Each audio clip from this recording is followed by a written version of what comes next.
Hi guys, what's up sa inyo? Kamusta? Ito, maaga ako nagising.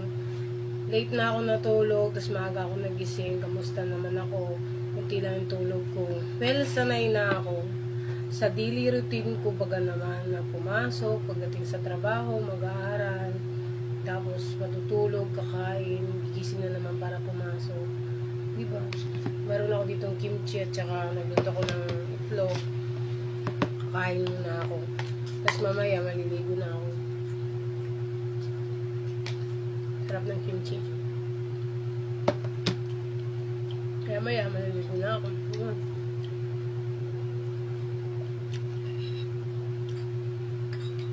Tapos alam nyo ba yun na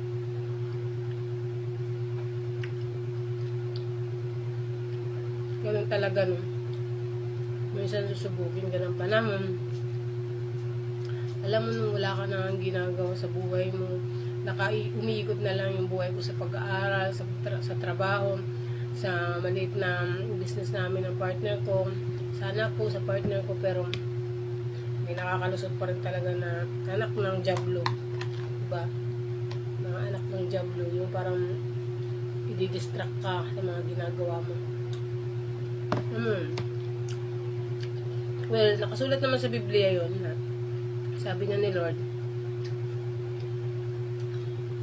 bagkus na lumalapit kami tayo sa Kanya, sa Panginoon, nandiyan yung distraction. Kasi, gumagawa ng paraan ng kaaway. Ano? Maraming galamay si Satanas, kaya yun. Tayong mga anak ng Diyos, na nanampalataya, sumusunod, na nakapokus lang naman tayo sa Panginoon, sa gusto niyang pagawa sa atin, umiiwas tayo sa kasalanan, pilit talaga na ipapasok ni Satanas yung kampo niya, yung mga alagad niya, mga galamay niya. Ganon. Naku, lately lang naka-encounter na naman ako ng mga ganon. Well, malakas naman ako kay Lord.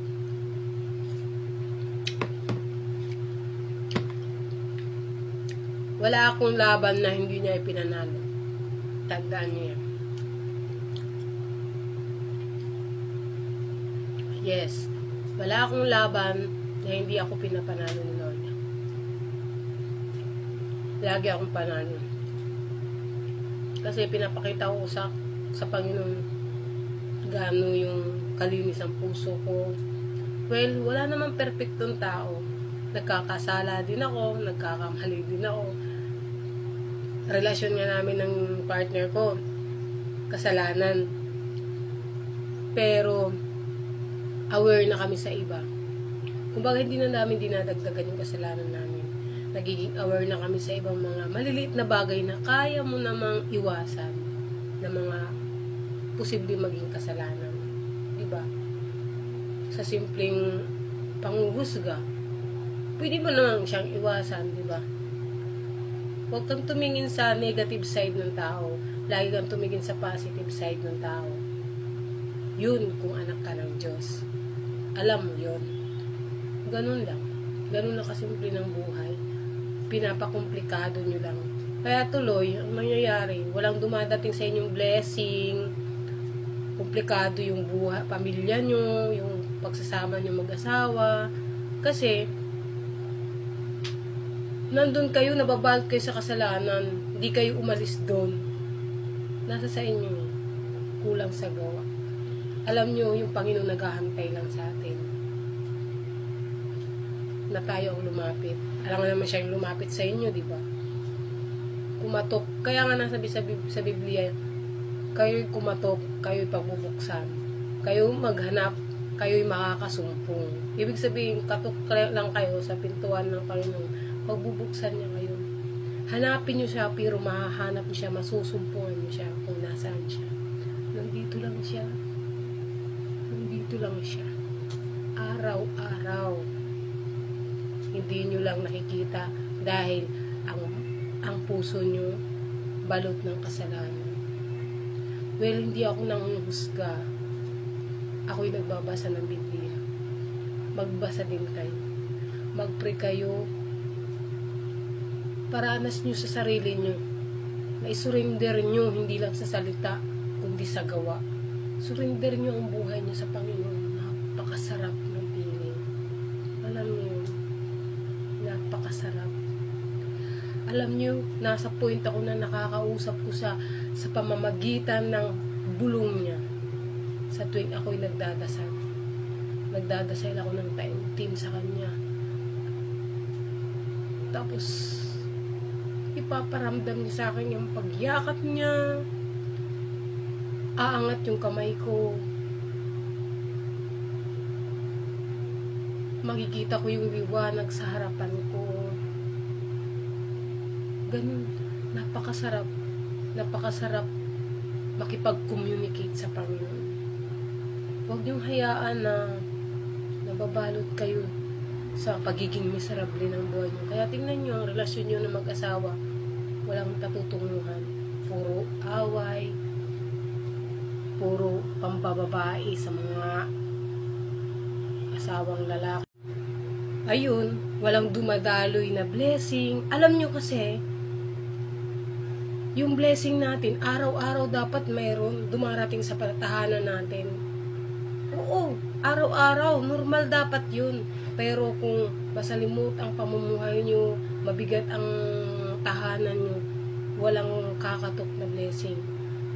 Alam nyo ang nangyayari, natratrap yung blessing nyo, natratrap ng kasalanan nyo. Ganun, kasalanan natin. Hindi ko nilalayo ang sarili ko dun sa kasalanan kasi lahat naman tayo may kasalanan, pero nasa sayo kung paano mo dadalhin yun, kung paano ka magiging aware. Kung may takot ka sa Diyos, magiging aware ka kung ano ang gusto mong gawin sa buhay, kung kasalanan ba o yung kalugod-lugod sa mata ng Diyos. Hindi lang puro simba, pero yung puso wala. Alam mo ba, templo tayo ng Panginoon, yung katawan natin, templo ng Panginoon. Nananahan ang Panginoon sa buhay natin. Pero kung ang mata mo ay makasalanan, ang dila mo ay matabil, templo tayo. Tayo ang number 1 na templo ng Panginoon, hindi lang ang simbahan. Ang simbahan, ang church natin, kaya tayo nagsisimba, para tayo makakain spiritually, hindi lang tayo pwede kumain physically. Yes. Kaya mga kapatid, huwag kayo magpakain sa kasalanan. Alam niyo, lahat tayo makasalanan. Kami ng partner ko. Pero normal sa amin ang araw-araw na napasok na blessing. Bakit? Aware kami dun sa ibang maliliit na mga kasalanan. Hindi kami mapanghusga, matulungin kami. Ganun. Dahil natingin kami dun sa positive side ng tao, hindi sa negative side ng tao. Dahil kung lagi kang nakatingin sa negative side ng tao, kahit maliit pa yan, sinasabi ko sa'yo, huhusgahan mo yan sila. Pero kung lagi ka doon natingin sa positive side ng tao, kahit gatungaw pa yan, sabi ko sa inyo, malaki yan. Dahil ang puso natin, puso ng Diyos. Pusong dalisay. Yun ang masasabi ko sa inyo.